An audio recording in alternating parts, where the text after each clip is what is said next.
All right, so today we're going to continue looking at 3.6. We'll go through some more examples. Maybe we'll even do one of the ones we did at the end yesterday because we had to go a little bit quick. We'll finish all the examples, and then I'm going to give you guys time to ask some questions and work on the homework, and I'm going to check the homework at the end of class today. All right, so did you guys get to copy that down? The order of 6 transformations? Okay, we didn't get to do one yet that had all 6, but I think there is one in the notes. Okay, it's the last one. Okay, we did that one. Let's see, did we do example 2? We did that. Okay, did we do example 3? Okay, so let's look at this. So to solve it, the first thing you want to do is you want to look at your chart, and we want to figure out what type of transformation we have. I'm going to do this part first. Okay, I'm going to describe the transformation. So let's look at this. In this case, you have a number inside the parentheses, and it's in front of the x. So we're going to look at the chart and look for the one that has a number inside the parentheses in front of the x. Yeah, Abby, which, you know what I'll do? Let me number these again. So this will be 1, 2, 3, 4, 5, 6, 7, and 8. Which one of those has a number in front of x? 5. Yeah, that's number 5.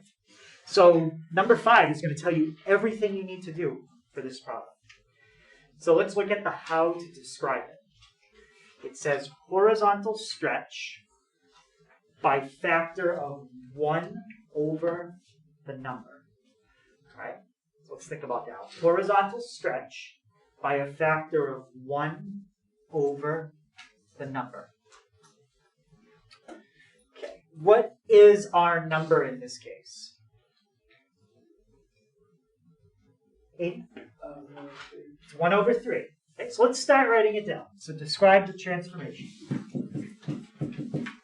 Horizontal stretch by factor of, and now let's use the calculator to figure it out. It's 1 over the number, 1 divided by the number. And Aiden just said the number in this case is 1/3. So let's use our calculator. So horizontal stretch by 1 divided by 1/3. That's 1 divided by the number that I have right there. Okay, and you can type in the same thing on my calculator. It's exactly the same way. And we get 3. So that's a horizontal stretch by a factor of 3. And again, how did we get that? It was 1 divided by the number. But you should figure out what that is. You should calculate it. Okay, so questions on this part. That's the describe part.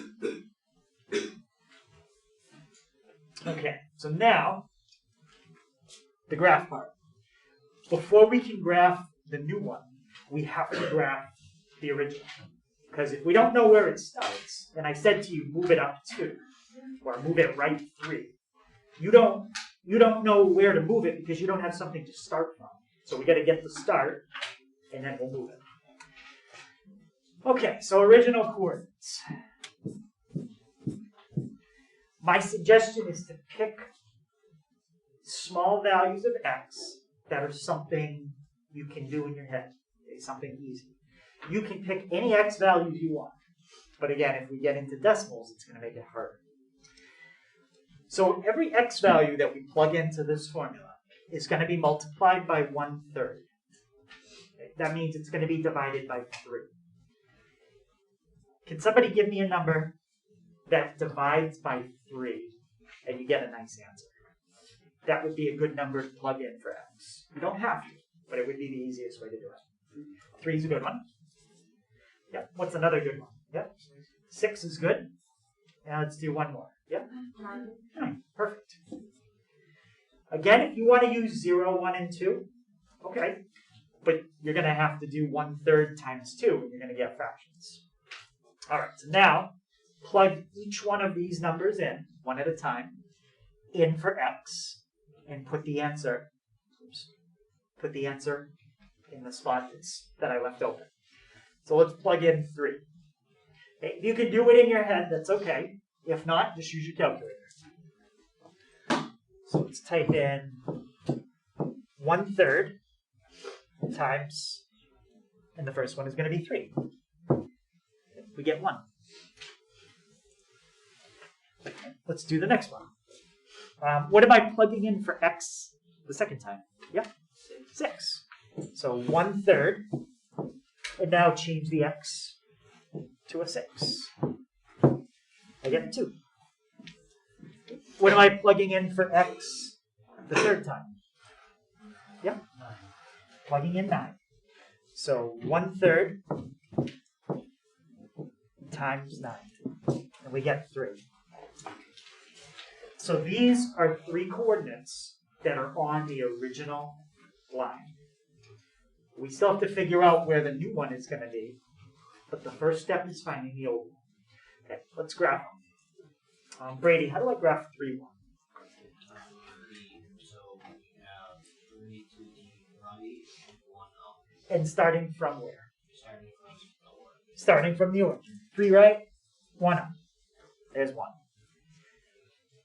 Maya, how would I graph 6, 2? Go up 6. Oh wait, no. Go to 6 on the x-axis and then up 2. So go to 6 on the x-axis and then up 2. Mm-hmm. All right. 1, 2, 3, 4, 5, 6, up 2. So we got 2 points. We could make a line right now. This third one is just to double check. And if they should line up perfectly straight. If the third point ends up like up here, something's wrong.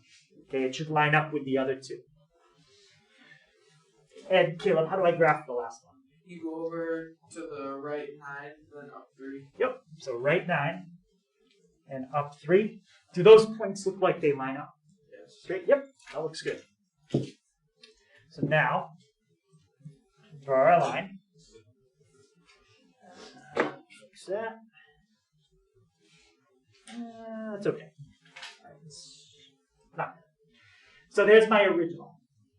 Now I need to get the new line.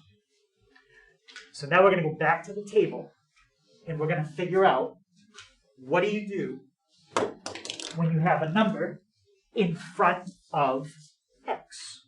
Okay, let's go back to it.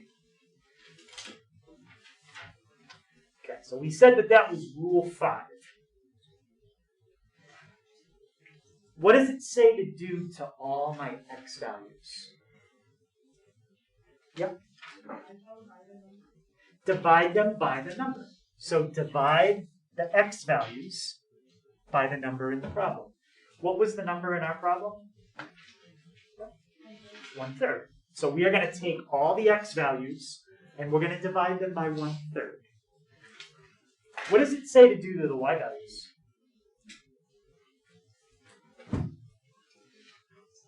Yep, nothing. The y values are going to stay exactly the same. One of the 2 always stays the same.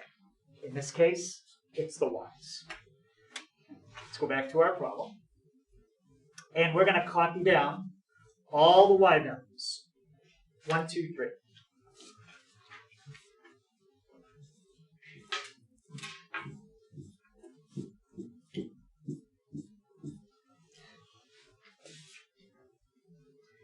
Now it says, what did it say to do again? Take all the x values and do what?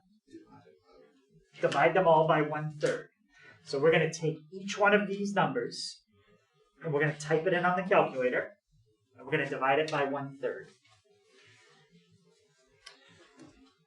Okay, so we're going to take 3 divided by 1/3. That changes it to a 9.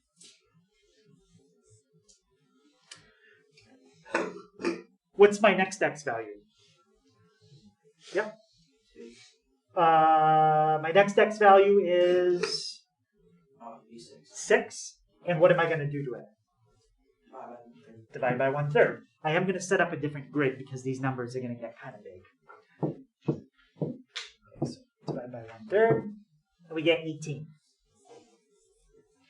What's my last x value? Yep, 9. And what am I going to do to it? Divide it by 1/3. And we get 27. There we go. Now all we have to do is graph these points. And we're done. Okay. Yeah, I'm going to set up a new grid because those numbers get kind of big. All right, so let's take our grid. Let's use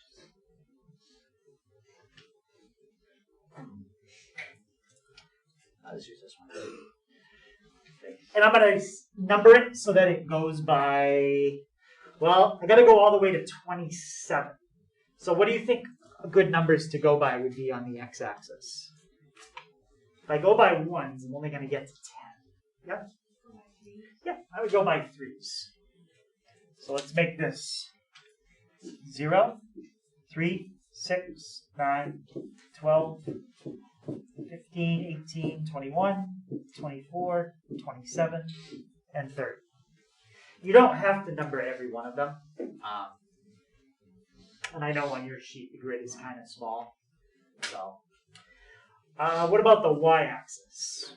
Well, I only need to go up to 3. So I wouldn't change anything there. Just go by 3.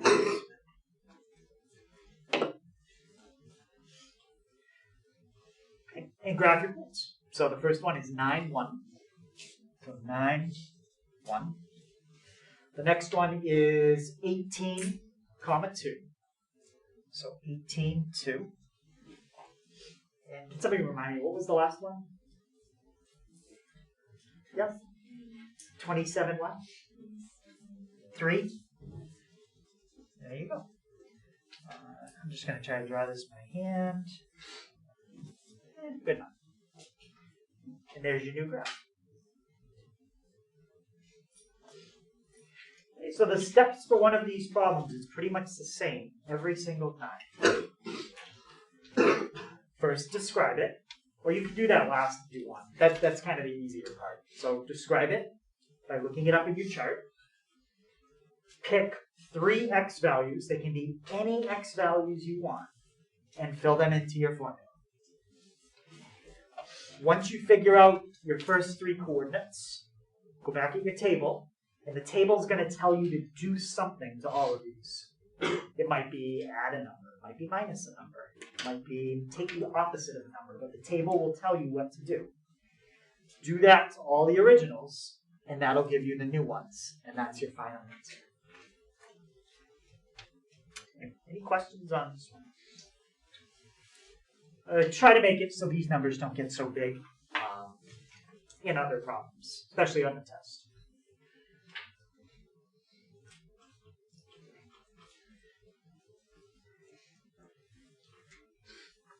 Right, let's do this one just like we've done the last 2. This one isn't actually a graph one, but do you guys have a graph on yours? No, you don't have a graph? Okay. Well, let's do it together like a graph one, just so we can kind of go through it. Okay, so the first thing it says is describe the transformation. So what you want to be looking at is this. Look at what's in that box and try to see what it looks similar to out of the 1 through 8. Okay, so you've got a number in front of the f of x. Let's go back.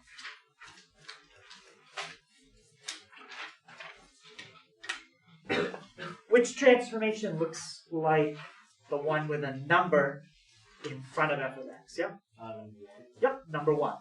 So row 1 is going to tell you everything you need to do in this problem. All right, how does it say to describe it? What's the the phrase we're going to use. Yep. Vertical stretch by factor of number. So let's start writing that down. Vertical stretch by factor of, we need our number. Okay, so number 4. Vertical stretch by factor of, and it said number. What's our number in this case? Yep, 4. So what that means, it's going to take this graph and it's going to stretch it out. It's going to make it taller. Now, technically, that's the only thing they wanted us to do in this problem. We are done. But I want to try just making the original table and the new table. So you don't have to graph it, but on your notes, just make a table that says original coordinate and new coordinate. And make enough so you can do 3 of them, just like that.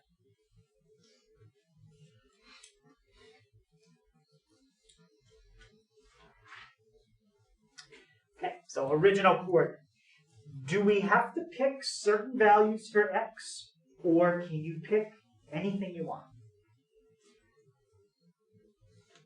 Yep. You can pick anything you want. My advice is to try to pick x's that are going to make it easier for you. So don't pick an x value like 79. That's just too big. It's going to make it hard.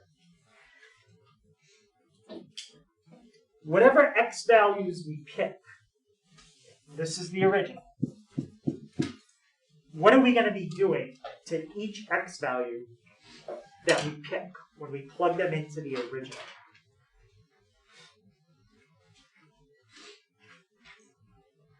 Okay. So look at your original and like pretend you're plugging in a number for x right there. What would you do to it? You would add 2 to it. Right? So that's what the original formula says to do. It says to take an x value and add 2. You pick any x value you want.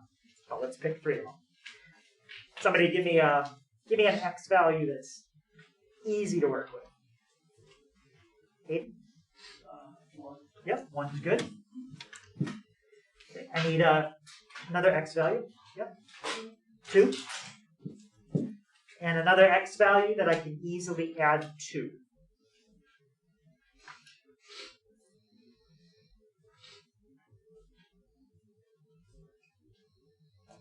About 4? Okay. All right. So now, for the original coordinate, it says to add 2 to all the originals.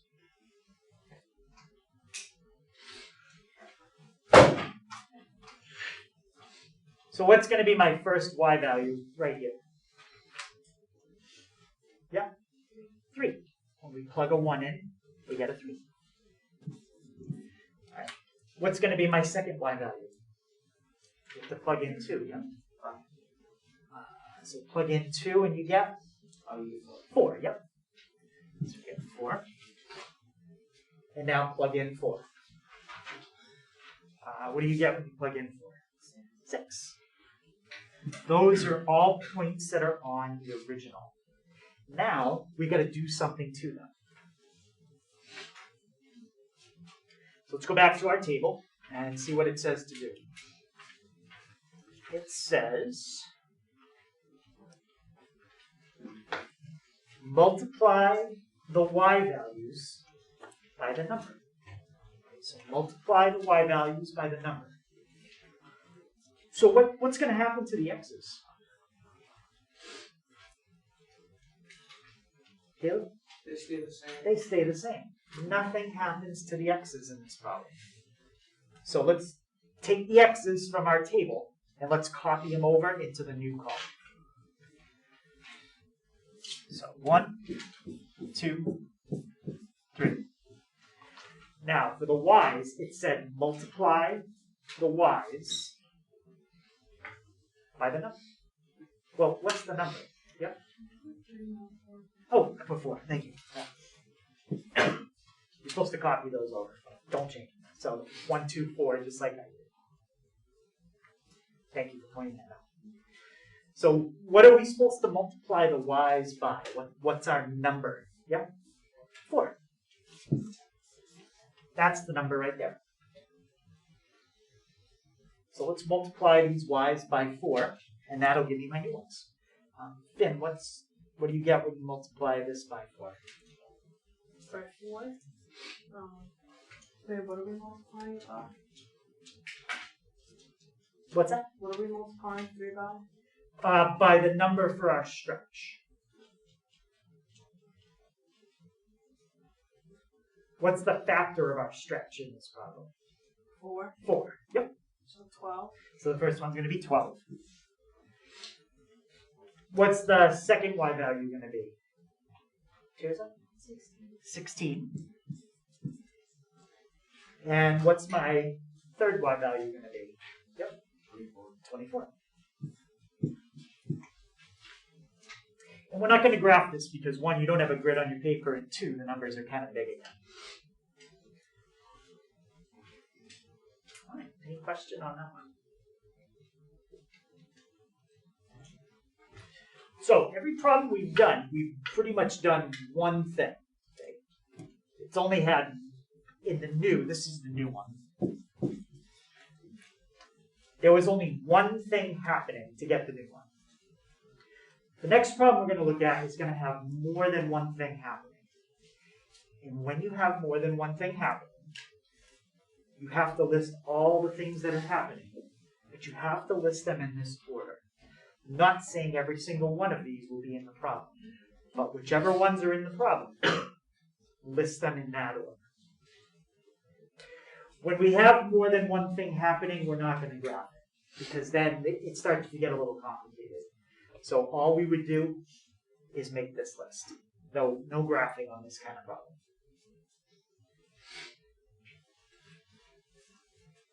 All right. So we have 2 formulas here. First one and the second one. I want to label which one is the original and which one is the new one. Does anyone think they know which one is the original and which one is the new one? Yeah? Yeah, because if you read the second sentence, it says describe the transformations from F to G. The one that you're going to is the new one. Like if you live somewhere and you're moving to a new place, or wherever you're moving to, that's the new one. Wherever you start from, that's the original. Okay. So that's the original, and that's the new one. Okay, let's just look at the new one first. And I want to see does anybody think they see how many transformations are in the new one? Yeah, I'll give you a hint. It's more than one.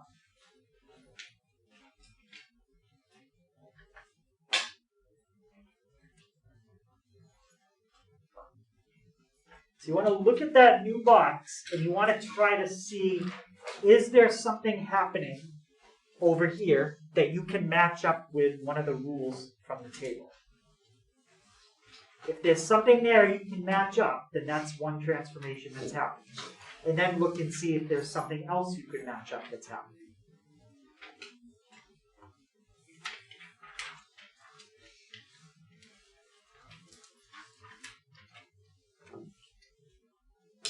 How about Abby? Do you have a guess how many transformations are happening? 2. Okay. Can you tell me what you looked at on the right side to figure that out? The 2. Okay, the 2 in front of the parentheses. So that's like having a number in front. So we're going to look up that one. Number in front. That's one. What else is on the right-hand side? Oh, John? There's a +3. That's adding a number at the end. That's outside the parentheses. So that plus 3 is going to do a second thing. Is there anything else? Yep. The X inside. Well, the one inside. Yeah, we're doing a plus 1 inside the parentheses. So we have to look up that one. So there are 3 things happening here. 3 different things. Let's start with the plus 1 inside. What does a plus 1 inside the parentheses do? Plus 1 inside.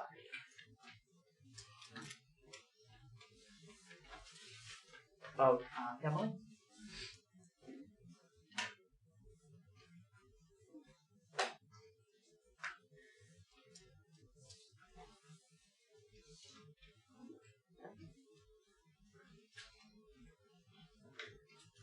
Do you know what rule we're looking for?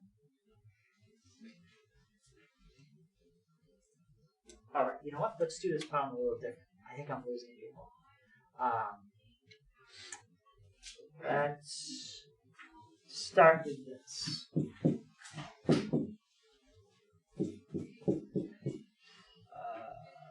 go.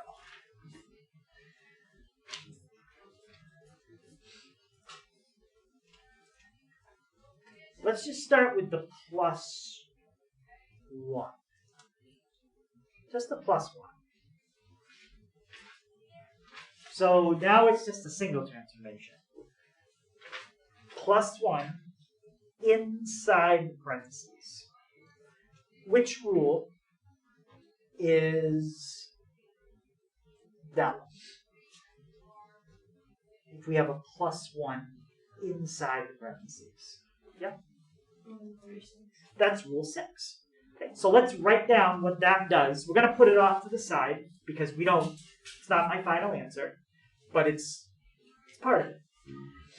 How would you describe a plus 1 inside the parentheses? What does it say under how to describe? Yep. Shifting left on the graph, how many number? So shift left, number, and then units. And let's go back to our problem. What's our number in this case? Yeah, 1. So how would you describe what's happening right here?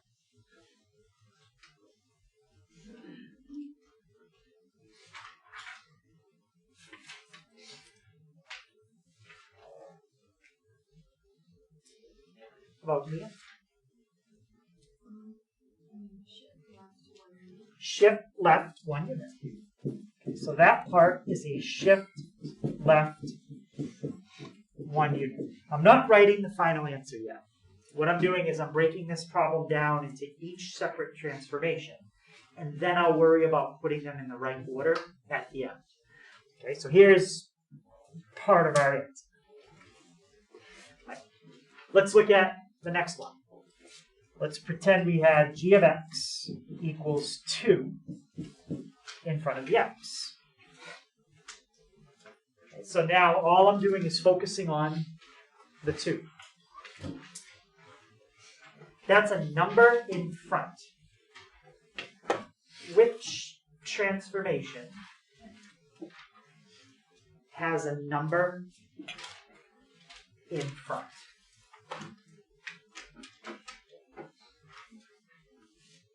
Yeah. Number 1. Yep, number 1. So how do we describe a transformation that fits the pattern of number 1? What's the sentence we use?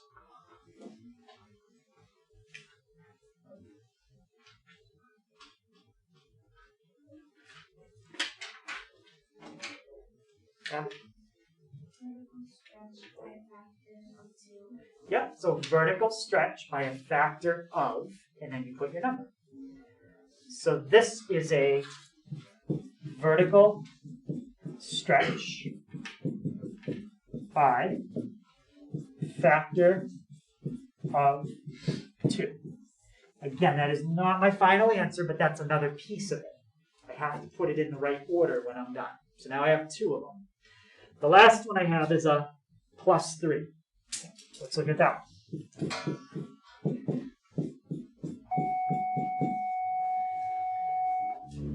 So that +3 is an example of adding a number, but this time it's at the end. It is not inside the parentheses. So what transformation is that? When we add a number on the end. Yep, that looks like transformation 2. And can you tell me how you describe something that fits number 2? Yep. Yep.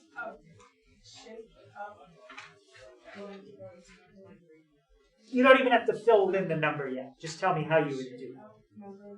Yep, shift up number units.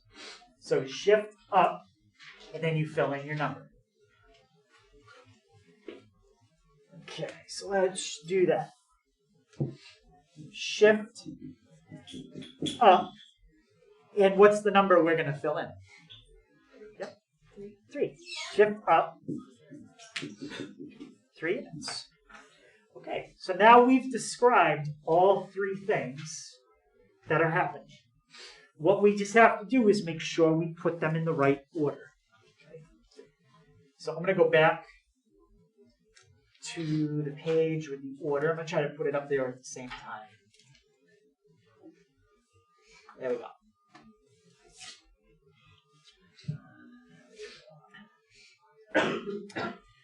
All right, so let's start with number 1, and let's start making our final answer.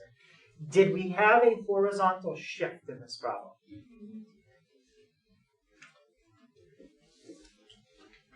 What do you think, Joe? Did we have a horizontal shift in this problem? No. No? What does horizontal mean?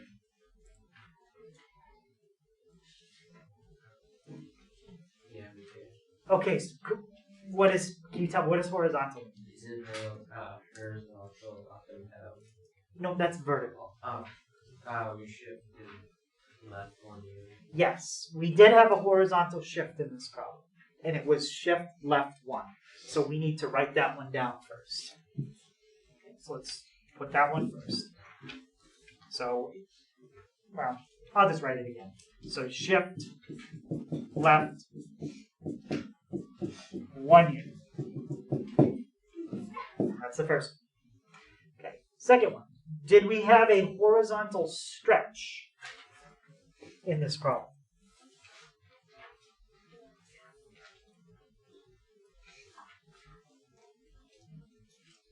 What do you think, Dorian? Was there any horizontal stretch in this problem? No. No.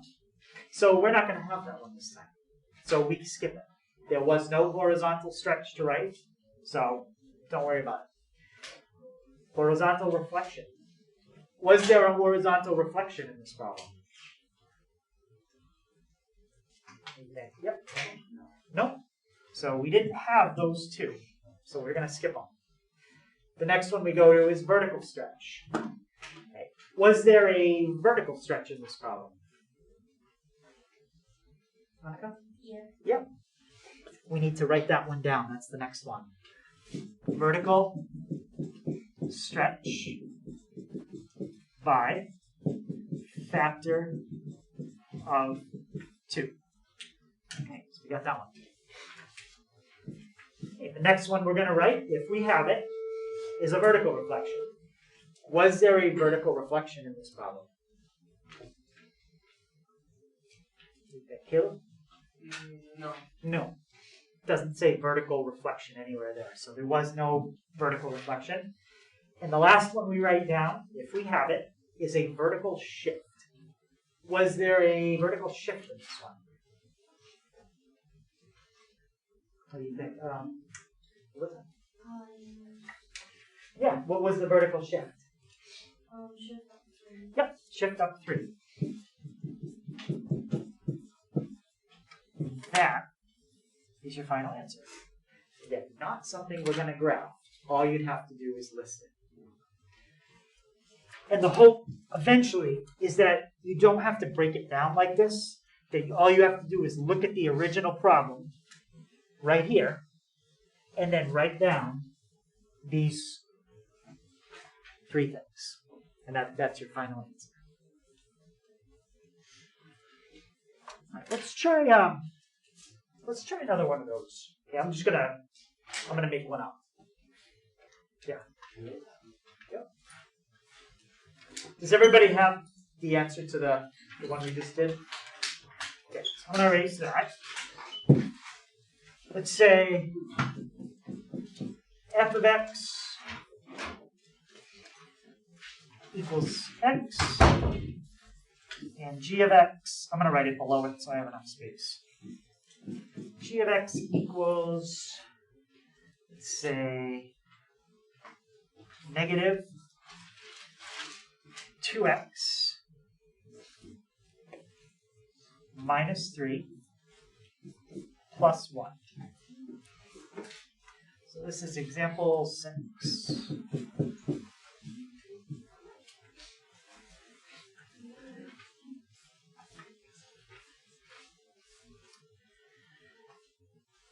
Okay, so the first thing I kind of like to do is look at that and see if I can figure out how many transformations there are. This is the original. This is the new one. Does anyone think they see how many transformations there are?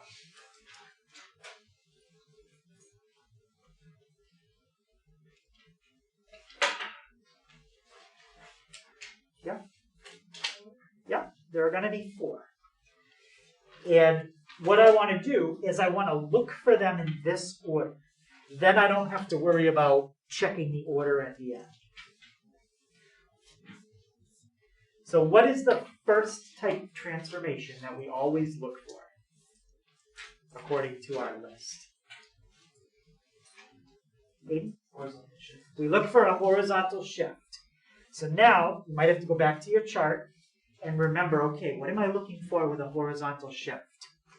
You're either looking for adding a number inside the parentheses or subtracting a number inside the parentheses.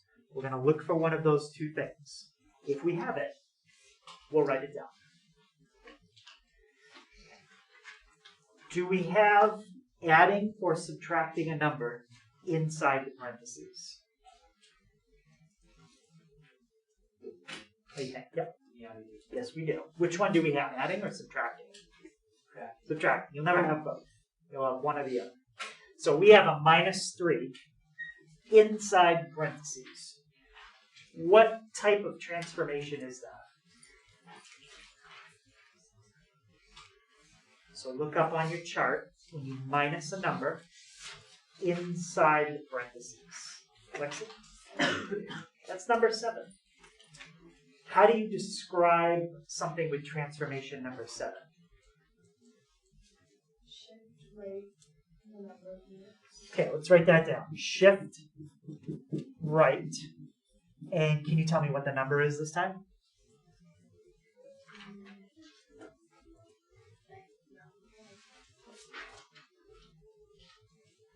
All right, anybody help her out? Abby? 3. Shift right 3 units. That's the first one. Okay, so now we are done with any horizontal shifts. Okay. What's the next thing that we look for after a horizontal shift? Yep. A horizontal stretch. Okay, you look for a horizontal stretch. What does a horizontal stretch look like? Which rule is that one?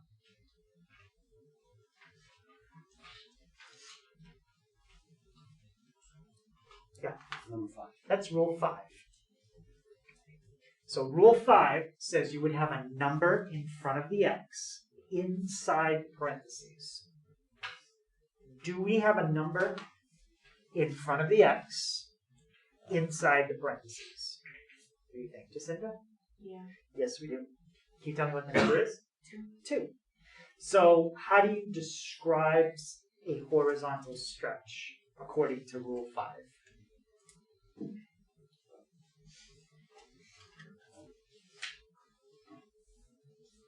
Yeah?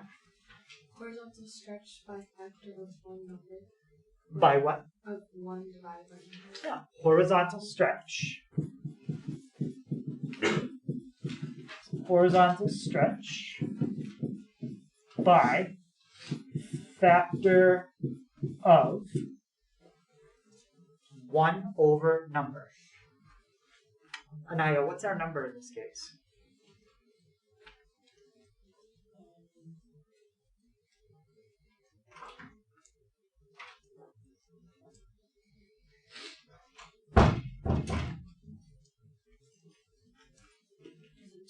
Two.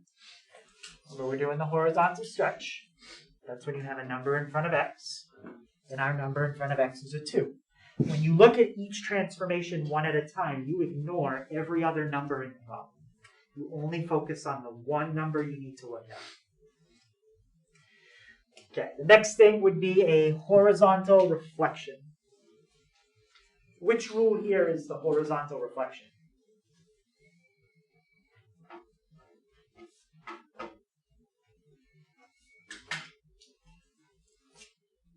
About Emily, which rule is the horizontal reflection?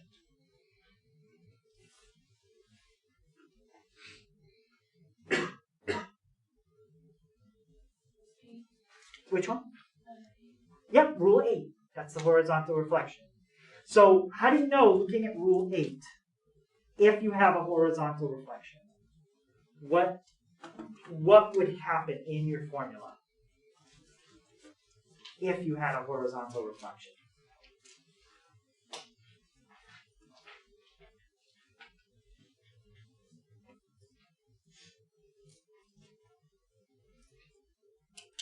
Lexi? Great. You'd have a negative in front of the x. That's what you're looking for this rule. So let's go back to ours. Do we have a negative in front of the x?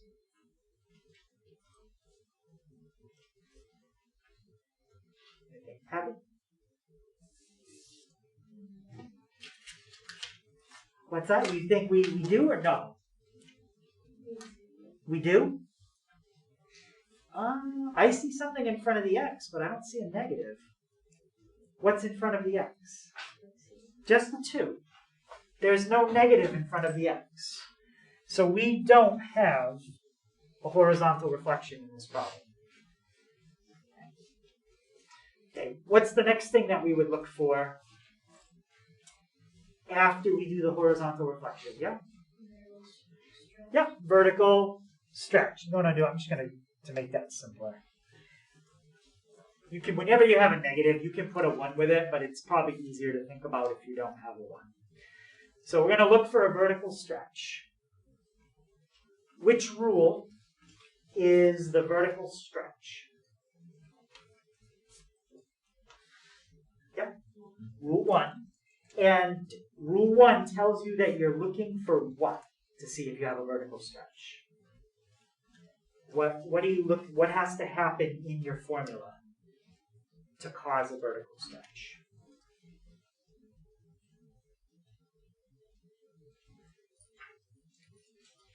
Yep. Okay, that's how to graph it. Well, we're not going to do any graphing. So the how to graph thing, you can ignore that for this problem. So you're focusing on the box. What does the box tell you is going to happen if you have a vertical stretch? Yep. There has to be a number outside the parentheses. Yep. There has to be a number in front of the f of x. That's a vertical stretch. Let's go back to our problem.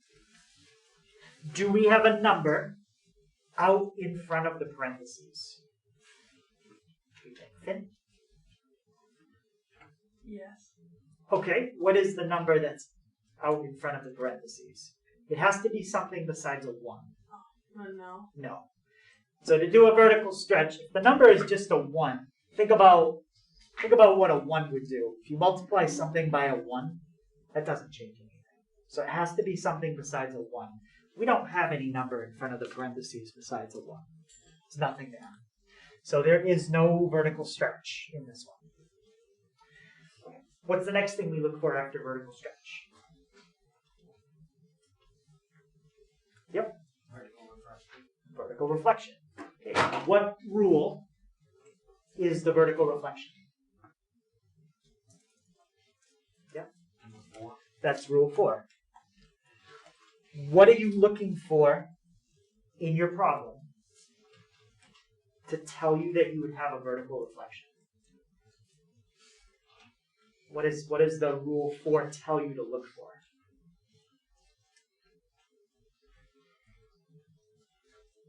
Yeah. A negative in front of F. A negative in front of, and it could be different letters, but the point is there's a negative in front. So it's a negative in front of the whole thing. Let's go back to our problem. Do we have a negative that's in the front? What do you think? Yep. Yeah. Yes, we do. Yep. So we do have this transformation. We have a negative in front. So now I want to look at the how to describe it. So Sophie, when I have a negative in the front, how does our chart say to describe it?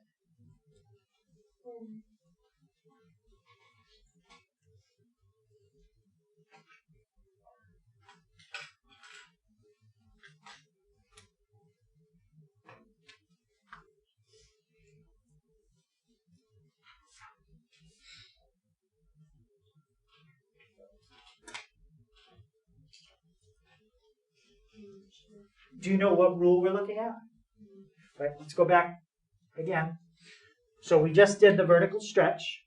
So who can remind me, what am I looking for now? Yep, I'm looking for the vertical reflection. What rule is the vertical reflection? Which rule? 4. Yep, rule 4. And then under rule 4, how does it say to describe it?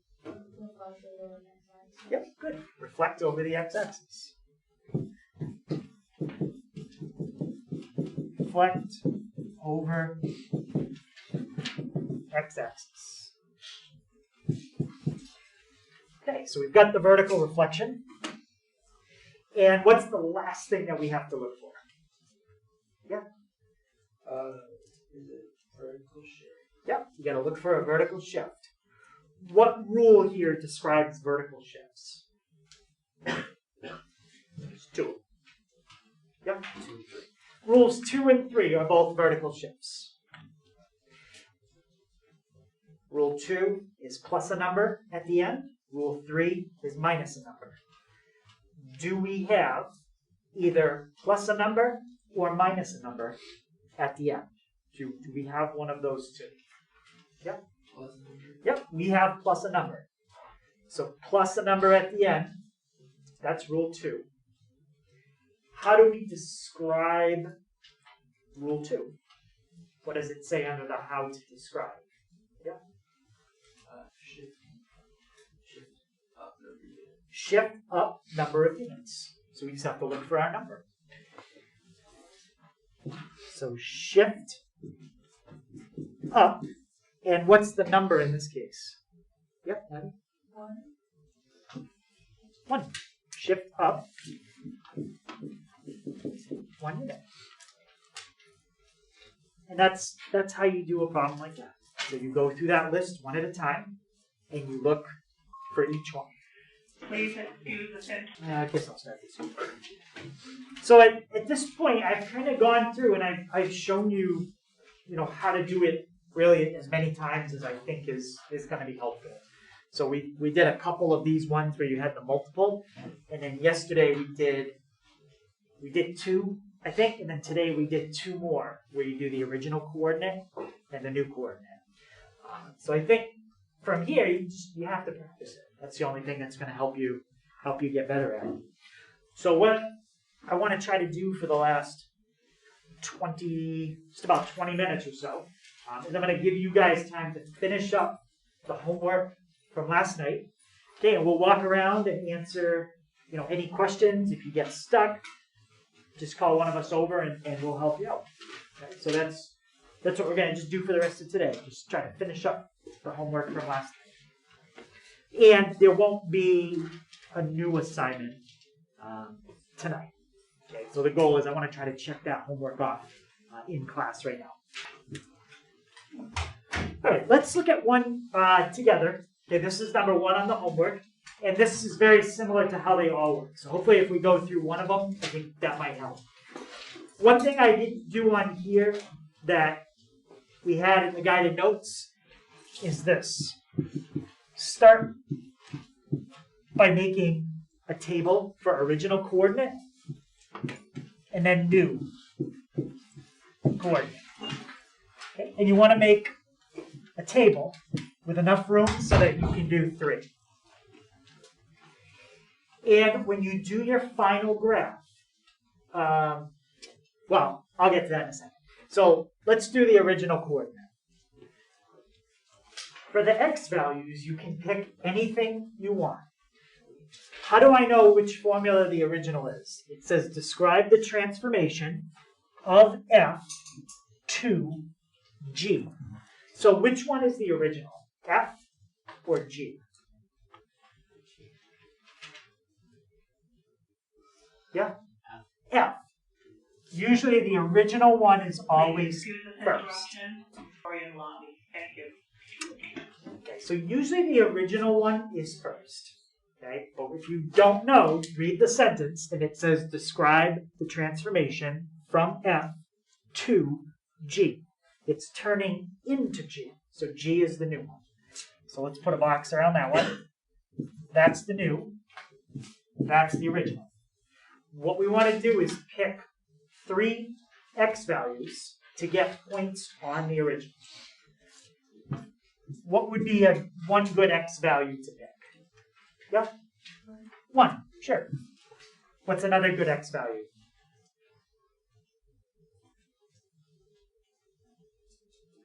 Sean? 2? Okay. What's another good x value? Yeah? 3. Okay. So there's our x values. You're going to take each. You guys, I don't feel bad if people don't get it because I've explained it a lot of times and some people aren't paying attention. Some people don't get it, but they're really trying to get it. So that's good. But those that don't get it and they're not really paying attention, I mean, it is what it is. Okay, so we picked our x's, and these are the originals. So we're going to plug each one of them into this formula, and we're going to get the y's. So let's start with 1. If we plug in 1 for x, we have to do 2 things to it. It says make it negative, and then add 1. So start with 1. If you make 1 negative, what number do you get? Yep. And then plus 1.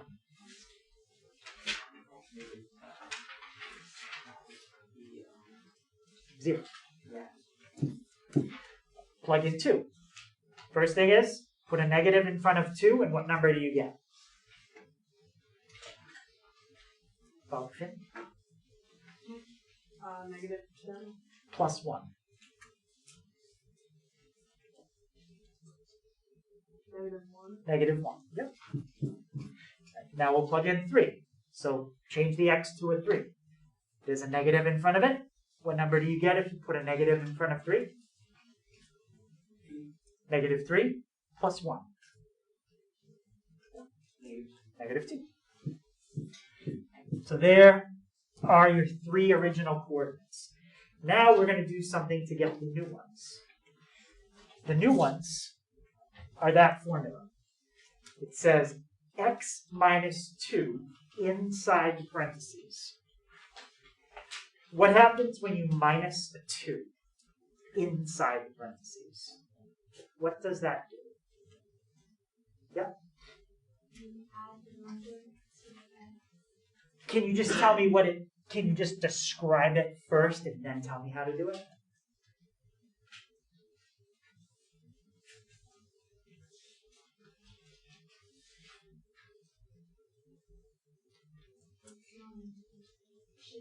right.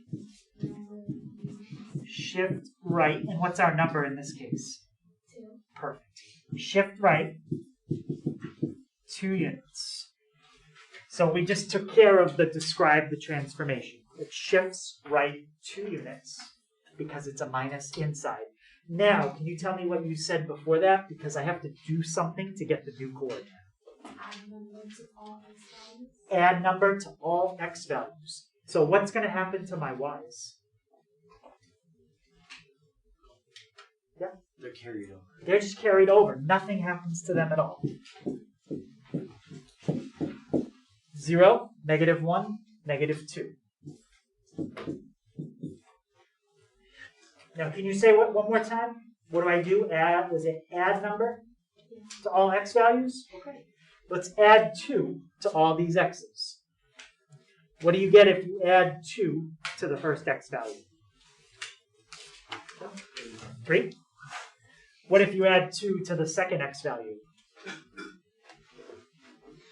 Yep. 4. And what if you add 2 to the last x value? Yep. Perfect. This is what I want you to graph on here. Because it says graph the new one. It doesn't say graph the old one. You don't have to. So you should only have one thing on your graph. Just graph the new one. So 3, 0, 4, -1, and 5, -2. That's how you do the first problem on the homework. So you make your table, describe it, and do your sketch. And that's in the video. So as you're doing the homework tonight, if you get stuck, just go back and watch how we did this one and do every problem in the homework the same way. Any questions on it? Okay, so now you only have five left for homework. So five questions. And some people already finished. If you finished, just hang on to it and you can show me tomorrow.